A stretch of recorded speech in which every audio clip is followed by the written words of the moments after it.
कृष्ण। जी, तो कल हमने डिस्कस किया था श्लोक नंबर 1, जिसमें हमने डिस्कस किया था कि धृतराष्ट्र जो है उसका मेंटेलिटी कैसी है, वो किस तरह का राजा है, किस तरह से उसने अपने पुत्रों के मन में भी अधर्म की स्थापना की है और किस तरह से उसे इच्छा है, इच्छा की वजह से उसे डर भी है और उसे उम्मीद है कि किसी न किसी तरह से मेरे पुत्रों को जो शासन है वो प्राप्त हो जाएगा।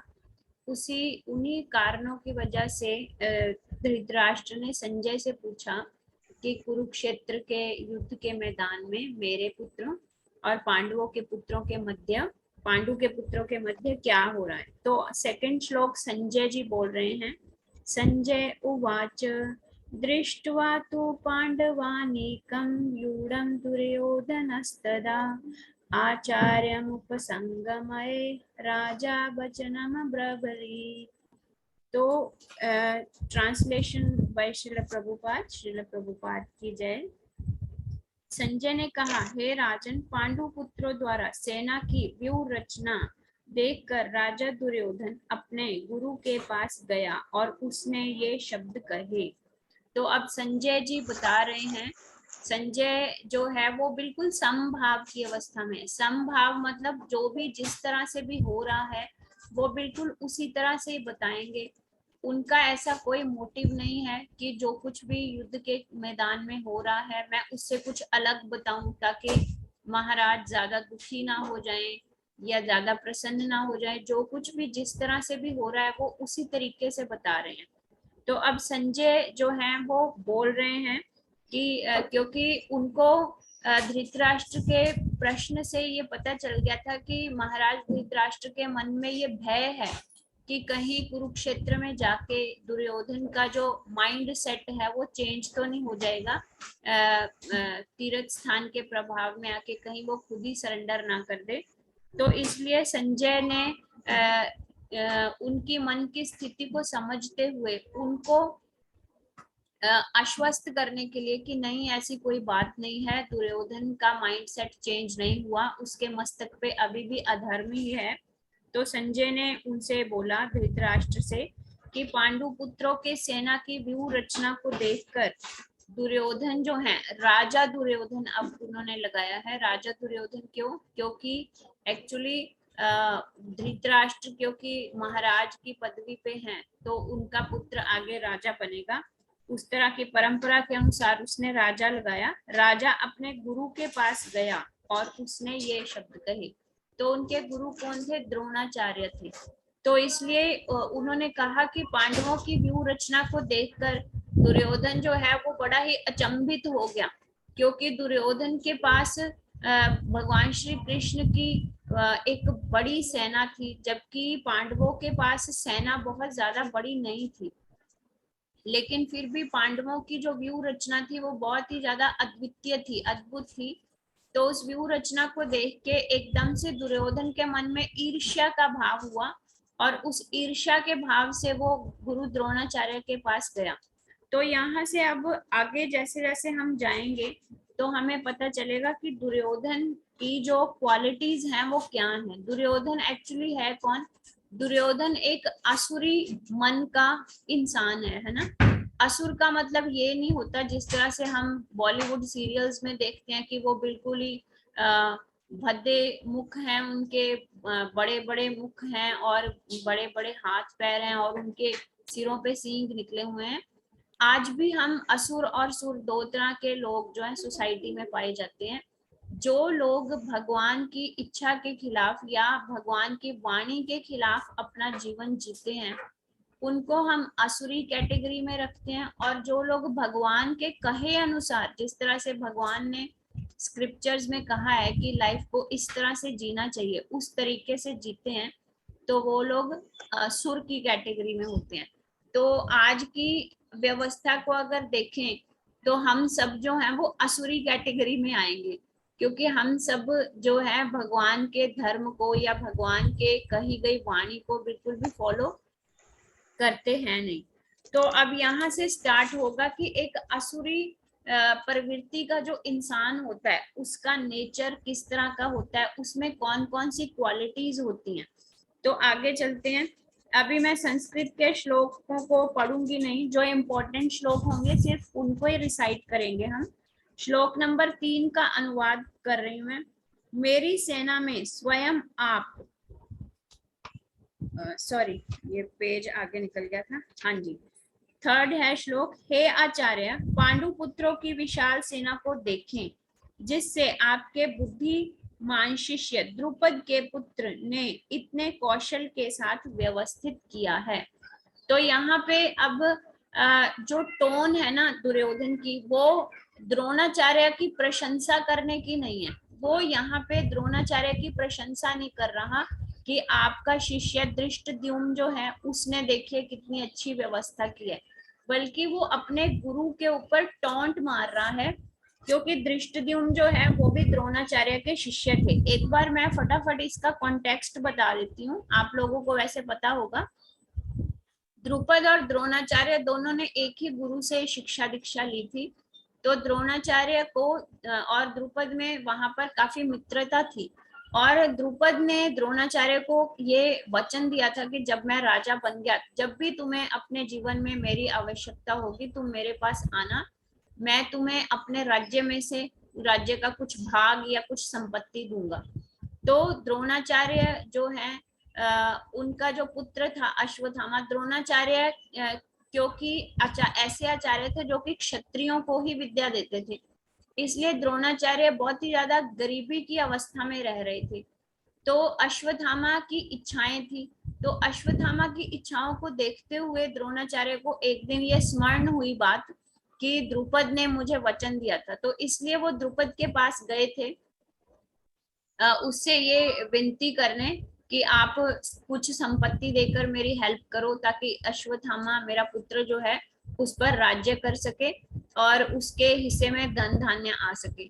लेकिन जब द्रोणाचार्य द्रुपद के पास गए तो द्रुपद ने उनको पहचानने तक से भी इनकार कर दिया और उनका तिरस्कार भी किया था। तो इसलिए तब द्रोणाचार्य ने ये शपथ ली थी कि मैं जब मेरे क्षत्रिय शिष्य जो कि बहुत योग्य होंगे उन शिष्यों से मैं तुम पर आक्रमण करवाऊंगा। तो ये सुनकर फिर जो द्रुपद है उन्होंने फिर यज्ञ किया था। उस यज्ञ में उनको पुत्री के रूप में पहले द्रौपदी की प्राप्ति हुई थी, उसके बाद पुत्र के रूप में उनको धृष्टद्युम्न प्राप्त हुए थे, और फिर धृष्टद्युम्न को उन्होंने द्रुपद ने द्रोणाचार्य के पास ही शिक्षा लेने के लिए भेजा था। अब द्रोणाचार्य की क्वालिटी देखिए आप, द्रोणाचार्य को ये पता था कि अग्नि यज्ञ में से द्रुपद का निकला हुआ ये पुत्र जो धृष्टद्युम्न है वो मेरे ही संहार के लिए धरती पर आया है।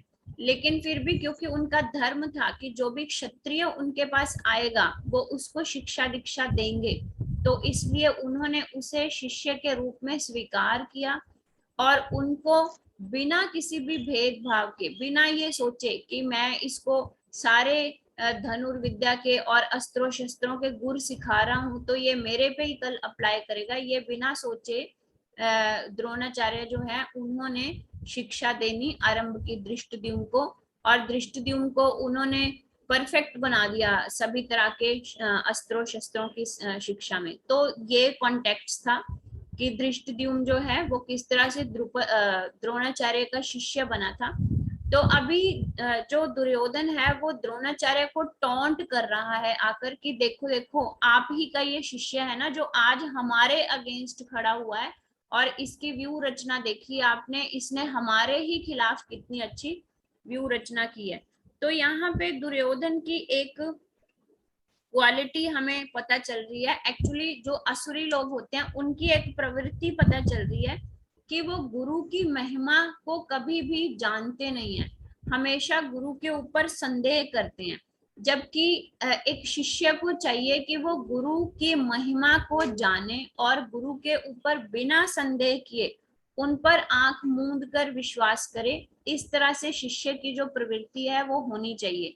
जो भी इंसान जिसने देख परख के अपने गुरु को धारण किया है, कई बार तो होता है गुरु ही कपटी निकलते हैं तो वो तो एक अलग केस है, लेकिन अगर गुरु अपने आप में संपूर्ण है, सतगुरु है, तो शिष्य का ये कर्तव्य बनता है कि उनके कहे हुए वचनों को आंख मूंद कर माने और उन पे कभी भी संदेह ना करे। अगर शिष्य के मन में गुरु के बारे में संदेह है तो शिष्य को कभी भी पार उतारा उसका नहीं हो सकता, वो कभी भी भगवत धाम नहीं पहुंच सकता। वो चाहे जितनी भी कोशिश कर ले, जितना भी नाम जप करे, जितनी भी तपस्याएं करे, लेकिन जब तक उसकी रति और उसका विश्वास गुरु में 100% नहीं है, तब तक उसकी नैया जो है वो पार नहीं लग सकती। तो यहाँ पे ये एक असुरी प्रवृत्ति के मनुष्य के गुण हैं कि गुरु की महिमा को वो नहीं जानते और गुरु के कार्यों पर संदेह करते हैं। तो इस तरह से टॉन्ट करते हुए जो दुर्योधन है वो द्रोणाचार्य के पास पहुंचे। श्लोक नंबर 4 का अनुवाद पढ़ते हैं। इस सेना में भीम तथा अर्जुन के समान युद्ध करने वाले अनेक वीर और धनुर्धर हैं, यथा महारथी युयुधान, विराट तथा द्रुपद। तो इसमें ज्यादा कुछ डिस्कस करने वाला नहीं है, इसमें वो सिर्फ यही बता रहा है कि हमारे सामने जो है वो कौन कौन से योद्धा हैं। यहाँ पर ध्यान से देखिए, इस सेना में भीम तथा अर्जुन। अब भीम और अर्जुन के नाम उसने क्यों लिए हैं? अब यहाँ पर भी वो अपने गुरु को ही संदेह की दृष्टि से देख रहा है, क्योंकि उसको पता है कि गुरु जो है वो क्योंकि कुरुओं के सिंहासन से बंधे हुए हैं। गुरु द्रोणाचार्य जो हैं वो कुरु सिंहासन से बंधे हुए थे, इसलिए वो अधर्म की साइड पर थे। द्रोणाचार्य को भी पता था कि मैं अधर्म की साइड से लड़ रहा हूँ, लेकिन क्योंकि वो वचनबद्ध थे कुरुओं के सिंहासन की तरफ से लड़ने के लिए, इसलिए वो उस तरफ से लड़ रहे थे। तो अब उसको पता है कि अर्जुन जो है वो एक द्रोणाचार्य का सबसे ज्यादा प्रिय शिष्य है, इसीलिए उसने पांडव कहने की बजाय नाम लिया भीम और अर्जुन दोनों का, क्योंकि भीम और अर्जुन दोनों ही शिष्य जो हैं वो द्रोणाचार्य को बहुत ज्यादा प्रिय थे। तो इसे यहाँ पर भी इन दोनों का नाम लेके वो एक टॉन्ट कसना चाह रहा है कि कहीं ऐसा ना हो कि आपके सामने आपके प्रिय शिष्य जो हैं वो ही आपके अगेंस्ट लड़ने के लिए खड़े हैं, तो इसलिए कहीं ऐसा ना हो कि आपके मन में दया आ जाए और आप उस पराक्रम से नहीं लड़ो। तो ये उसका मोटिव है यहाँ पे बताने का कि सामने जो है वो भीम और अर्जुन जैसे धुरंधर योद्धा हैं, जबकि द्रोणाचार्य को भी पता ही था कि पांडु के पांचों पुत्र जो हैं उनके खिलाफ लड़ रहे हैं वो। श्लोक संख्या 5। इनके साथ ही धृष्टकेतु, चेकितान, काशीराज, पुरुजित, कुंती भोज तथा शैव्य जैसे महान शक्तिशाली योद्धा भी हैं। पराक्रमी युधामन्यु, अत्यंत शक्तिशाली उत्मोजा, सुभद्रा का पुत्र तथा द्रौपदी के पुत्र सभी ये महारथी हैं। किंतु हे ब्रह्मश्रेष्ठ, आपकी सूचना के लिए मैं अपनी सेना में के उन नायकों के विषय में बताना चाहूंगा जो मेरी सेना को संचालित करने में विशेष रूप से निपुण हैं। तो यहाँ पर पहले तो उसने पांडवों की सेना के बारे में बता दिया कि कौन कौन से योद्धा हैं, लेकिन फिर एकदम से उसके माइंड में एक चीज ट्रिगर की कि मैं जो हूँ वो गुरु द्रोणाचार्य को डायरेक्टली टॉन्ट कर रहा हूँ, इसलिए कहीं ऐसा ना हो कि उनके मन में जो अर्जुन और भीम जो कि उनके प्रिय शिष्य हैं उनके लिए तो दया उपजे चाहे ना उपजे, लेकिन ऐसा ना हो कि कहीं वो मेरे से क्रोधित हो जाएं और मेरे से क्रोध की अवस्था में आके वो युद्ध से मना कर दें या उस पराक्रम से युद्ध ना करें। तो इसलिए अब उसने क्या किया, उसने एकदम से अपना स्पीच का जो तरीका है, बोलने का तरीका है, वो चेंज कर लिया। तो पहला फीचर हमने एक अधर्मी मनुष्य का या असुरी प्रवृत्ति के मनुष्य का देखा कि उसको कभी भी गुरु के ऊपर विश्वास नहीं होता, गुरु की महिमा पे वो हमेशा संदेह करता है। अब यहाँ पे दूसरा फीचर है ड्युअलिटी। ड्युअलिटी मतलब द्वैत, द्वैत भाव, या इसको हम क्या कह सकते हैं, जैसे कुछ लोगों की टेंडेंसी होती है ना कि अपने फायदे के लिए वो किसी की झूठी प्रशंसा करने के लिए भी तैयार होते हैं। जैसे हमारे हिंदी में कहावत है कि समय आने पर तो गधे को भी बाप बना लिया जाता है ना। तो इसलिए अब उसके माइंड में यही चीज आई है कि कहीं ऐसा ना हो कि मैं क्रोधवश इन पे टॉन्ट कस रहा हूं और ये भी क्रोधित होकर कहीं युद्ध भूमि छोड़ के चले ना जाएं। तो इसलिए अब वो अपनी तरफ के योद्धाओं को गिनाना शुरू कर रहा है कि लेकिन आप बिल्कुल चिंता मत कीजिए, हमारी सेना में भी धुरंधरों की कोई कमी नहीं है, महान योद्धाओं की कोई कमी नहीं है। मेरी सेना में स्वयं आप, अब ध्यान से पढ़िएगा, एक एक वर्ड का कुछ कुछ मीनिंग निकलता है। मेरी सेना में स्वयं आप, भीष्म, कर्ण, कृपाचार्य, अश्वत्थामा, विकर्ण, सोमदत्त का पुत्र भूरिश्रवा आदि हैं, जो युद्ध में सदैव विजयी रहे हैं। तो यहाँ पे मेरी सेना में स्वयं आप और भीष्म पितामह। तो एक्चुअली जो एक इंसान है उसका ये धर्म होता है कि जो सबसे बड़ा व्यक्ति है उसको पहले रिस्पेक्ट किया जाए। तो अब यहाँ पर सबसे बड़ा व्यक्ति जो है वो है भीष्म पितामह, लेकिन भीष्म पितामह को नाम को पीछे करके उन्होंने गुरु द्रोणाचार्य का नाम पहले बोला, इसी टेंडेंसी के साथ कि कहीं द्रोणाचार्य जो है मैंने एकदम से उनकी बुराई कर दी, उनको इस तरह से बुरा ना लगे, तो अब वो उस अपनी गलती को या अपने टॉन्ट को कवर करना चाह रहा है। तो यहाँ पे एक चीज का हमने ध्यान रखना है, जो इंसान हमारे मुंह पे एकदम से हमारी निंदा करता है और उसी क्षण अपनी टोन को बदल कर वो हमारी प्रशंसा करना शुरू कर देता है, तो इसका मतलब उसका अपना पीछे जो है वो कुछ अपना मतलब निकालने का मोटिव होता है। तो ऐसे लोगों से हमें बच के रहना चाहिए जो कि टू फेस्ड नेचर रखते हैं। एज वेल एज हमें ये अपने आप पे भी नोटिस करना है, ये चीजें हमें अपने आप पे भी नोट करनी है कि क्या हमारा नेचर इस तरह का है कि हम एकदम क्रोध में आकर किसी को कुछ बोल देते हैं, लेकिन फिर एकदम से सोचते हैं अरे नहीं, मेरा तो इसके साथ रिश्ता ऐसा है, मैं तो इससे अपना बिजनेस निकालती हूँ या निकालता हूँ, या मेरे घर में ये बड़ा है यही हमें खर्चे देता है, अगर इसको गुस्सा आ गया कहीं मेरा खर्चा बंद ना कर दे। इस तरह की सोच से जब हम फिर पलटी मार लेते हैं, है ना, कई बार ऐसा होता है। मतलब हर चीज को हमने पहले अपने आप पे चेक करना है कि क्या मेरी नेचर में ये क्वालिटी है कि नहीं है। अगर मेरी नेचर में भी ये क्वालिटी है कि मैं एकदम क्रोध में आके पहले किसी की बुराई कर देता हूँ, फिर ये सोच के कि नहीं नहीं यार ये तो मेरा घाटे का सौदा हो गया, अब मैं इसकी झूठी प्रशंसा करना शुरू कर दूं, तो इसका मतलब हमारे अंदर भी आसुरी प्रवृत्तियां हैं। तो उन चीजों को हमें अपने आप पे भी कंट्रोल करना है, एज वेल एज हमें सामने वाले को भी चेक करना है। अगर हमें सामने वाले का नेचर इस तरह से लग रहा है तो हमें उससे कुछ स्टेप्स दूर रहने की कोशिश करनी है, क्योंकि कई बार कुछ रिश्ते ऐसे होते हैं जो हम बिल्कुल खत्म नहीं कर पाते, बट हमें थोड़ा सा अपार्ट ऑफ रहने की कोशिश करनी चाहिए और हर कदम जो है सोच समझ के उठाना चाहिए। श्लोक नंबर 9 पे आगे, ऐसे अन्य अनेक वीर भी हैं जो मेरे लिए अपना जीवन त्याग करने के लिए उद्यत हैं, वो विविध प्रकार के हथियारों से सुसज्जित हैं और युद्ध विद्या में निपुण हैं।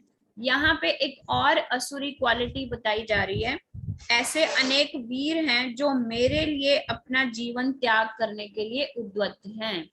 अब जो युधिष्ठिर महाराज हैं, युधिष्ठिर क्योंकि एक धर्मी इंसान है, इसलिए उनको ये लग रहा है कि मेरी सेना में जो छोटे मोटे सैनिक भी है ना, वो हमारी वजह से, हमारे स्वार्थ की वजह से, क्योंकि हम किंगडम चाहते हैं, हमारे स्वार्थ की वजह से पता नहीं कितने सैनिक मारे जाएंगे। मित्रों की तो बात ही छोड़ दो, लेकिन एक अधर्मी व्यक्ति किस तरह से सोच रहा है, वो ये सोच रहा है कि मेरी सेना में जो मेरे मित्र और बंधु हैं वो हमेशा मेरे लिए प्राण त्यागने के लिए तैयार बैठे हैं। इट मीन्स एक अधर्मी व्यक्ति जो है वो अपने फायदे के लिए किसी दूसरे का, किसी सामने वाले का अगर नुकसान भी होता है तो उसको उससे कोई फर्क नहीं पड़ता। ये भी एक अधर्मी इंसान का फीचर है, और अगर हमारे अंदर भी ये क्वालिटी है तो हमें वो क्वालिटी चेंज करने की जरूरत है, क्योंकि हम भगवान के अंश हैं और हमारे आसपास हर इंसान भगवान का अंश है। तो इसलिए हमारे अंदर ऐसी मेंटेलिटी हमारी नहीं होनी चाहिए कि हम जो है टाइम आने पर किसी को यूज करें और बाद में उसकी हेल्प ना करें, या हम अपने फायदे के लिए ये देखें ही ना कि सामने वाले का नुकसान हो रहा है। जहां पर हमारा फायदा हो रहा है एज वेल एज सामने वाले का भी फायदा हो रहा है, या सामने वाला no loss and no profit की कंडीशन में है, देन इट इज ओके। लेकिन जहां पर हमारा फायदा हो रहा है सामने वाले का नुकसान करके, तो हमें उन चीजों से बचना चाहिए, क्योंकि ये असुर प्रवृत्ति के लोगों की मेंटालिटी है। तो यहाँ पे उसका मतलब यही है कि मेरे जो मित्र हैं, बंधु बांधव हैं, वो मेरे लिए जीवन त्याग करने के लिए भी तैयार है। इट मीन्स उसको सिर्फ अपने मन की तृप्ति, अपनी मान और प्रतिष्ठा को तृप्त करने के लिए वो किसी की भी लाइफ की बलि देने तक के लिए तैयार है। हमारी शक्ति अपरिमेय है, हम सब पितामह द्वारा भली भांति संरक्षित है, जबकि पांडवों की शक्ति भीम द्वारा भली भांति संरक्षित होकर भी सीमित है। हमारी शक्ति अपरिमेय, अपरिमेय मतलब अनलिमिटेड है, कि हमारी शक्ति अनलिमिटेड है। अब वो क्या कर रहा है, अब वो द्रोणाचार्य को एक तरह से जैसे सिंपल शब्दों में कहे ना, बटरिंग कर रहा है ना, कि हमारी शक्ति जो है वो तो बहुत ज्यादा है, क्योंकि हमारे पास भगवान श्री कृष्ण की अथाह सेना है और मेरे कई मित्र हैं जो कि महान योद्धा हैं, वो सारे के सारे हमारी सेना है। हम सब पितामह द्वारा भली भांति संरक्षित हैं। तो यहाँ पे अब पितामह का नाम उसने क्यों लिया, क्योंकि पहले वो द्रोणाचार्य का नाम ले चुका है और युद्ध भूमि में ये सभी एक दूसरे के बिल्कुल नजदीक खड़े हैं। तो इसलिए उसको लगा कि कहीं ऐसा ना हो कि अब पितामह को ये लगे कि ये द्रोणाचार्य को तो इतनी इम्पोर्टेंस दे रहा है, लेकिन मुझे ये कोई इम्पोर्टेंस ही नहीं दे रहा। तो इसलिए उसने कहा कि हम सब पितामह द्वारा भली भांति संरक्षित हैं। और इसका एक रीजन और भी है ये बात कहने का, क्योंकि उसको पता था कि पितामह जो हैं उनके, पांडव जो हैं उनके लिए बहुत प्रिय हैं, है ना। लेकिन पितामह भी क्योंकि अपने प्रतिज्ञा से प्रतिबद्धित थे, पितामह भी अपनी प्रतिज्ञा से बंधे हुए थे, क्योंकि उन्होंने सत्यवती जो कि उनके पिता की सेकंड वाइफ थी, सत्यवती के सामने ये प्रतिज्ञा ली थी कि मैं पूरी उम्र ब्रह्मचर्य का पालन करूंगा, विवाह नहीं करूंगा, और जब तक मैं जीवित रहूंगा मैं कुरु वंश के सिंहासन की रक्षा करूंगा। मतलब कुरु वंश का जो भी उस वक्त राजा होगा मैं उसकी रक्षा करूंगा। तो इसलिए अब वो कह रहा है कि पितामह द्वारा हम भली भांति संरक्षित हैं। इट मीन्स उसको ये लग रहा है कि जब तक पितामह हैं तब तक मैं कंप्लीटली सिक्योर हूँ, क्योंकि पितामह जो है वो प्रतिज्ञा से बंधे हुए हैं, इसलिए जब तक पितामह जीवित हैं तो मुझे तो कोई नुकसान हो ही नहीं सकता। और भीष्म पितामह अकेले ऐसे इंसान थे जो कि इतने अस्त्रों शस्त्रों की विद्या, उनको इतना अनुभव था कि वो पांचों पांडव तो क्या उनकी सारी सेना को अकेले ही हरा सकते थे। तो इसलिए इस विश्वास के साथ उसने कहा कि जब तक पितामह हैं तब तक हम सब सुरक्षित हैं, जबकि पांडवों की शक्ति भीम द्वारा भली भांति संरक्षित होकर भी सीमित है। अब पांडवों में पांचों के पांचों पांडव जो हैं वो किसी ना किसी विद्या में श्रेष्ठ थे, लेकिन यहाँ पे उसने सिर्फ भीम का नाम क्यों लिया है, ये उसके मन के भय को, उसके मन के डर को उजागर कर रहा है। हालांकि अर्जुन जो है वो भी सर्वश्रेष्ठ योद्धा था अपने फील्ड में, और भीम भी सर्वश्रेष्ठ योद्धा था। तो उन दोनों का नाम लेने की बजाय उसने सिर्फ भीम का नाम क्यों लिया, क्योंकि यहाँ पर भीम का नाम लेना उसके अंदर के डर की अनुभूति को, उसके अंदर के डर की फीलिंग को बाहर निकाल रहा। और वो डर क्या था, उसका डर ये था क्योंकि जब द्रौपदी का चीरहरण किया गया था तो भीम ने ये प्रतिज्ञा ली थी कि मैं कुरुओं के 100 पुत्रों को समाप्त करूंगा, मैं ही इनकी मृत्यु का कारण बनूंगा। तो इसलिए उसने भीम का नाम लिया, अर्जुन का नाम नहीं लिया, जबकि अर्जुन भी बहुत श्रेष्ठ योद्धा था, युधिष्ठिर भी बहुत श्रेष्ठ योद्धा थे, लेकिन उसने सिर्फ भीम का नाम लिया क्योंकि उसके अंदर जो मन का उसका डर है वो उजागर हो रहा है अब, कि अगर हमारी मृत्यु हुई तो भीम के हाथों ही होगी। तो इसलिए यहाँ पे एक तो वो डर रहा है, दूसरा वो अपना डर छुपाने की कोशिश कर रहा है ये कह के कि पांडवों की सेना जो है उनके पास लिमिटेड शक्ति है, जबकि हमारे पास अनलिमिटेड शक्ति है विद पितामह। श्लोक संख्या 11। अतएव सैन्य व्यूह में अपने अपने मोर्चों पर खड़े रहकर आप सभी पितामह भीष्म को पूरी पूरी सहायता दें। तो यहाँ पे वो सभी योद्धाओं को, जो कर्ण है, भूरिश्रवा है, जो उसका भाई है विकर्ण, उन सबको, अश्वत्थामा वगैरह को, सबको संबोधित करके ये बोल रहा है कि आप सब पितामह को अपनी पूरी पूरी सहायता दें। पितामह को क्यों सहायता दें, ये पॉइंट हम पहले से ही डिस्कस कर चुके हैं कि जब तक पितामह सुरक्षित हैं, जब तक वो युद्ध भूमि में लड़ रहे हैं, खड़े हैं, तब तक दुर्योधन को कोई हानि नहीं पहुंचा सकता, ये उसको पता है, क्योंकि पितामह जो है वो अपनी प्रतिज्ञा से बंधे हुए हैं कि वो कुरुओं के सिंहासन की रक्षा करेंगे। श्लोक संख्या 12।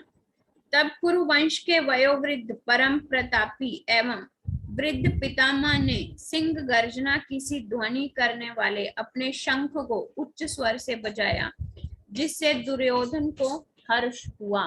तो अब पितामह भीष्म जो हैं, जो दुर्योधन वार्तालाप कर रहा है द्रोणाचार्य के साथ, जिसमें उसने भीम का स्पेशली नाम लिया, तो उस पॉइंट से पितामह जो है वो समझ गए कि चाहे ये ऊपर से अपने आप को शक्तिशाली योद्धा दिखा रहा है, लेकिन अंदर ये डरा हुआ है कि ऐसा ना हो कि भीम जो है वो अपनी प्रतिज्ञा को पूरी कर दे और हम 100 के 100 भाई जो हैं वो मारे जाएं। इसलिए उसको थोड़ी सी हिम्मत देने के लिए भीष्म पितामह ने क्या किया, उन्होंने अपना शंख बजाया, और उस शंख की जो ध्वनि है वो बहुत ही ज्यादा ऊंची और भयंकर थी। उस ऊंची ध्वनि को सुनकर फिर जो दुर्योधन है उसको थोड़ा सा मन के अंदर उसने अपने मन को संभाला कि भीष्म पितामह हमारे साथ हैं, तो तब तक हमें कुछ नहीं हो सकता जब तक कि भीष्म पितामह यहाँ पर खड़े हैं। तो यहाँ पे कुछ लर्निंग पॉइंट्स हम ले सकते हैं। जैसे एक तो, अगर हमने गुरु को पूरा देख परख के चुना है और हमें पता है कि हमारे गुरु जो है वो संपूर्ण है, तो गुरु पे हमें कभी संदेह नहीं करना, गुरु की महिमा का गान करना है हमें। दूसरा, हमें अपने रिलेशनशिप्स में कभी भी शंका या संदेह मन में नहीं लाना, क्योंकि भीष्म पितामह जो है वो दुर्योधन के रिलेशन में है, दुर्योधन के परदादा की जगह पे हैं, तो इसलिए उसके मन में उनके प्रति भी डाउट है, क्योंकि वो पांडव जो है उनके दुर्योधन के प्रिय, भीष्म पितामह के प्रिय हैं। तो इसलिए जहां पर भी हमारे रिलेशनशिप्स में हमारे मन में डाउट्स हैं, वहां पे हमारे रिलेशनशिप्स कभी भी अच्छी तरह से चलते नहीं है। तो वहां पे मन में शंका होने की वजह से कभी ना कभी कुछ ना कुछ छोटे मोटे लड़ाई झगड़े होते ही रहते हैं। तो इसलिए यहाँ से हमें लर्निंग लेनी है कि हमें अपने मन में अपने रिश्तों के प्रति जो है वो शंका कभी नहीं रखनी। अगर कभी कोई डाउट आता है तो हमें सामने से क्लियर कर लेना चाहिए, रेदर कि हम अपने मन में ही कुछ ना कुछ मन गढ़ंत बातें घड़ते रहें और उस पर्टिकुलर पर्सन के प्रति हम नेगेटिविटी जो है वो अपने माइंड में इकट्ठी करते रहें। उसके बदले में हमें क्या करना चाहिए, सामने से जाके बात करके उस डाउट को खत्म कर लेना चाहिए।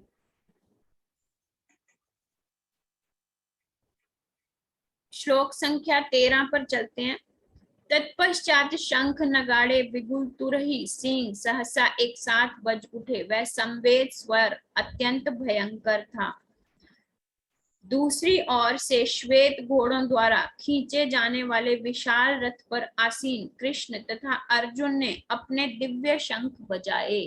तो यहाँ पर अब एक तरफ से भीष्म पितामह ने बजाया शंख, और कौरवों की सेना में जितने भी तरह के जो इंस्ट्रूमेंट्स थे वो सारे बजाए गए, मतलब युद्ध का ऐलान जो है वो कर दिया गया। और दूसरी तरफ से अब भगवान श्री कृष्ण, जो कि हमें पता है अर्जुन के सारथी बन गए थे।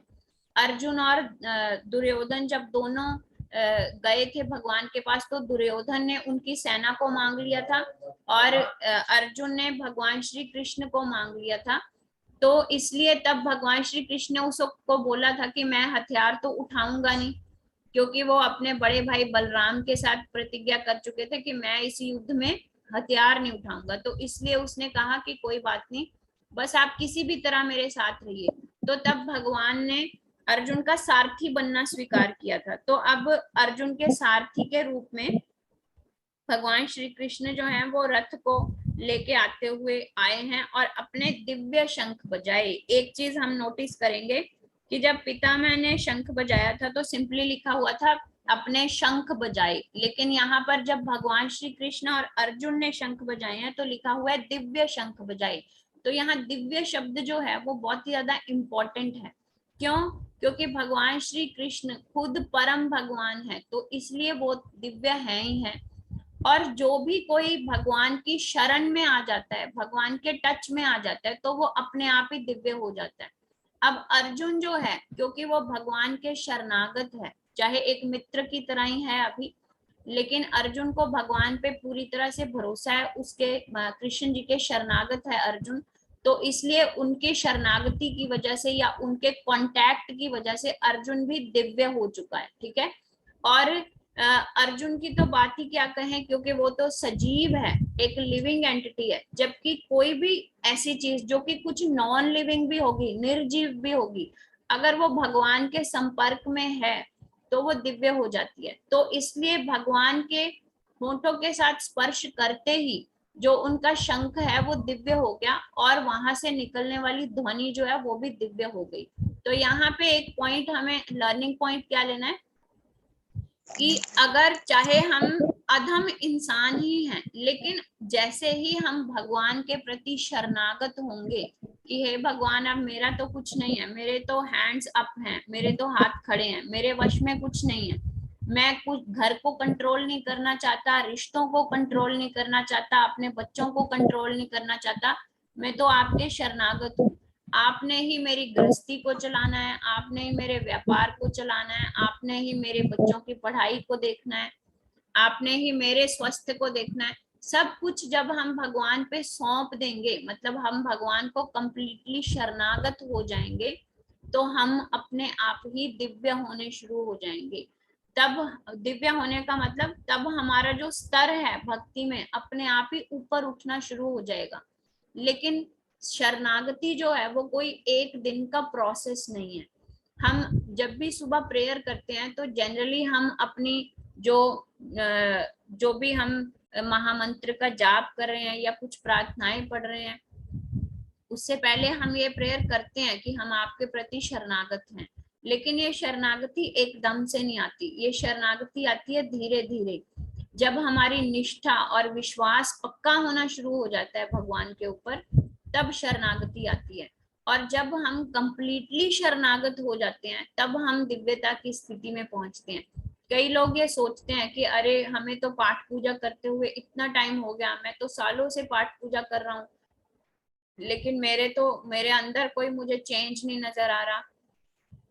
तो यहाँ पे एक चीज हमें समझनी है कि चेंज हमारे अंदर तभी आएगा जब हमारे मन में शरणागति का भाव होगा। सिर्फ मुंह से प्रार्थना बोलना जो है वो सफिशिएंट नहीं होता। जब तक हम अपने आप को कंट्रोलर समझ रहे हैं और सिर्फ मुंह से हम कह रहे हैं कि भगवान आप ही हो, मैं तो कुछ नहीं, तब तक कुछ नहीं होगा। जब हम मन से ये बात कहना शुरू कर देंगे तब हमारी शरणागति जो है वो कंप्लीट होती है। और जैसे ही हम भगवान के कांटेक्ट में आके कंप्लीटली उनके शरणागत हो जाते हैं तो हमारा स्तर जो है वो यहाँ भौतिक स्तर से उठ के दिव्य होना शुरू हो जाता है। आज यहीं पे हम विराम देंगे। हमने श्लोक संख्या 14 तक कर लिए हैं और महामंत्र का जाप करके सेशन को एंड करते हैं। अगर कोई आपके डाउट्स हैं तो कल स्टार्टिंग में ही हम आपके डाउट्स लेंगे। हरे कृष्णा कृष्ण कृष्ण हरे हरे,